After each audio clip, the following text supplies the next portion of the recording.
So, again, this word is abracadabra, and this number is 418. I'm going to begin to decipher the symbolism surrounding the god Saturn, or El, as it is called.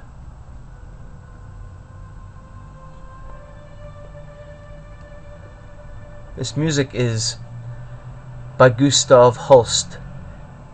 His set of compositions, The Planets, and of course this is Saturn.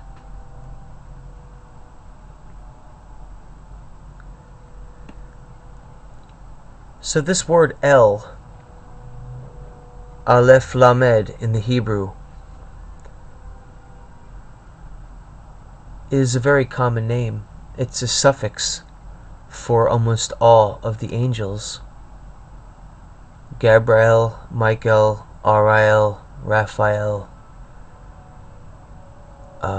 even the prophets, Daniel, Ezekiel, and simply the god name Elohim in Genesis, which essentially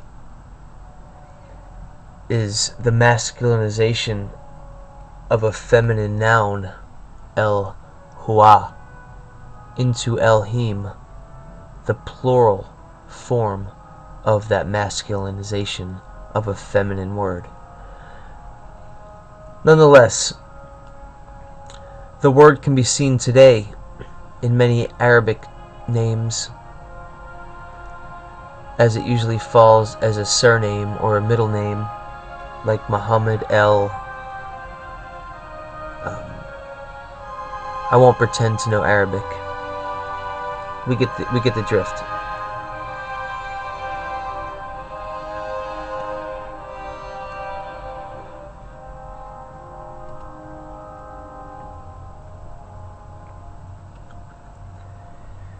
Now, just as a place to begin, I suppose that I should explain the numeric meaning, or simply the gematria, since we're speaking of occult and esoteric knowledge. Kabbalistic interpretations of words and letters and god names are inherent in all esoteric information, esoteric doctrines, esoteric knowledge. So again, the Aleph Lamed simply means, the Aleph in Hebrew means ox. For instance, in English, the letter B also is a verb, to be, phonetically, and also the animal or the insect, the bee. So similarly, the word Aleph, which is what the first letter of the Hebrew alphabet is called, means ox. The letter L, or Lamed, as it is called, means ox goad. The numeric equivalent of these two letters comes out to be 31, and the phonetic sound is Al.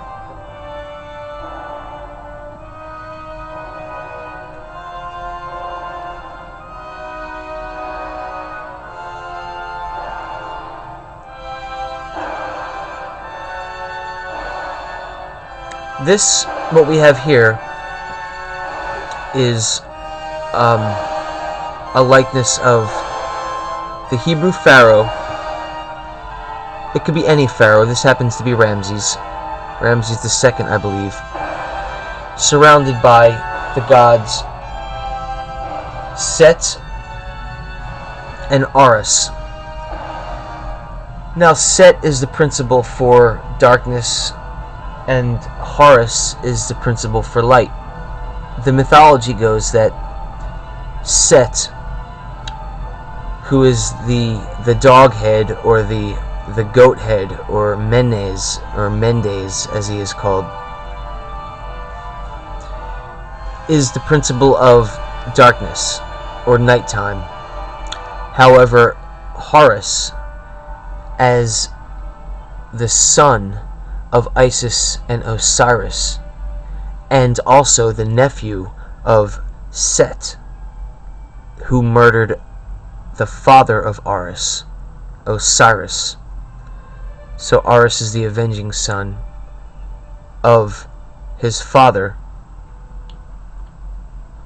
to the murderous uncle, who is Set. So Set and Horus form a dichotomy where Set is the darkness, Horus is the light. And the Pharaoh, or the earthly or terrestrial manifestation of the ability to depolarize these two antagonisms, or these two this dichotomy,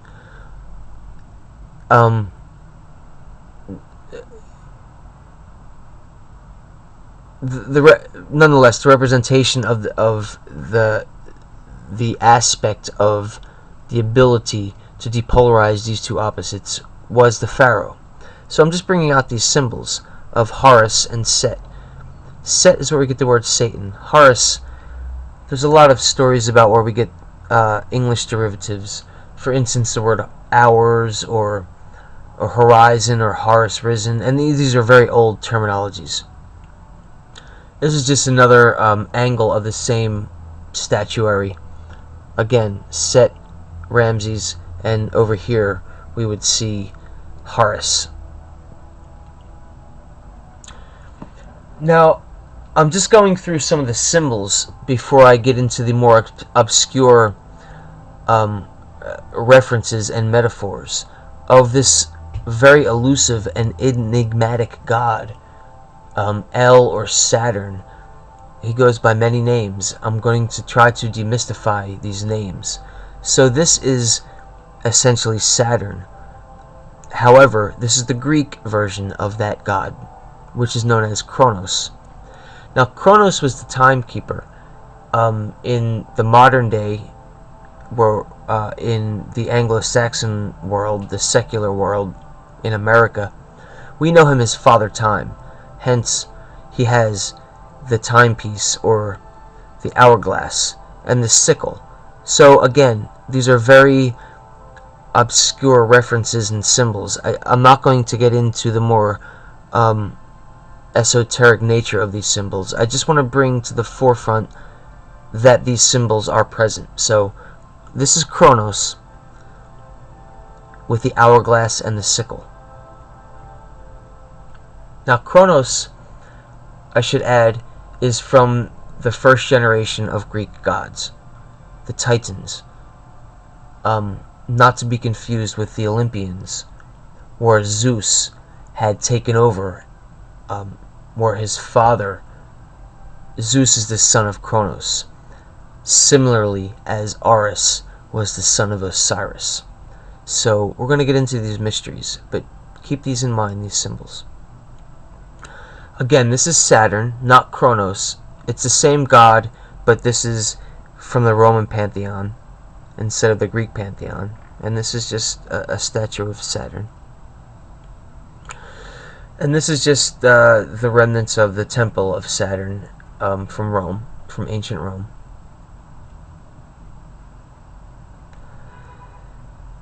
Now this is Isis. Now the reason I bring this symbol up is solely to identify the horns, which essentially are the crescent moon and the sun disk in the middle. So I'm not going to get into the more obscure concepts of these symbols. I just want to bring attention to the headdress of this, which comes from the goat of Mendes, or transformed into the horns, and the sun disk. In alchemy, this is known as the creation of the fire water, and it has a very obscure connotation.